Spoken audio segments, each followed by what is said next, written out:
Tandu ma Kirinyaga ni wega tukue tandu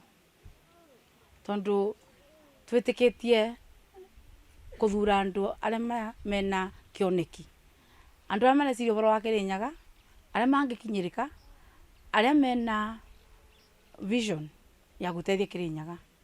No tutingithingirirua guthura atongoria aria matena utongoria thiini wao, and again aria matareciria uboro witu tandu ma Kirinyaga.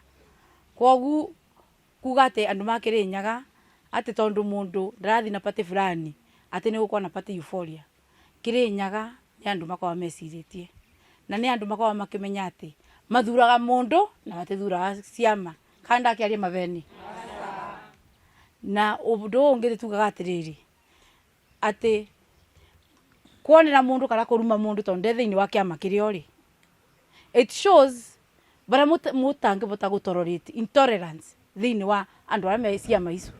Koguo as the people of Kirinyaga, uchaguzi ya Kirinyaga itafanywa na wana Kirinyaga, na wale ambao wanataka kujua kwamba yule ako na vision, yule ambaye anaweza kusaidia Kirinyaga County kutoka mahali iko iendelee mbele. Not insult us for not being in parties. Ama mnaenda mnaita ati parties zingine zimetengenezwa na watu ambazo si kubwa kama zenyu, ati mnaziita village parties. Hizi village parties ndizo zitaleta leaders katika National Assembly, the Senate, na ndizo zitaleta mpaka governors. So hiyo intolerance ambao watu wako nayo, hiyo matusi, kujipiga kifua na hiyo kuambia watu kwamba wako katika village parties. Mimi kwanza, I am running as an independent candidate and I have made that very clear.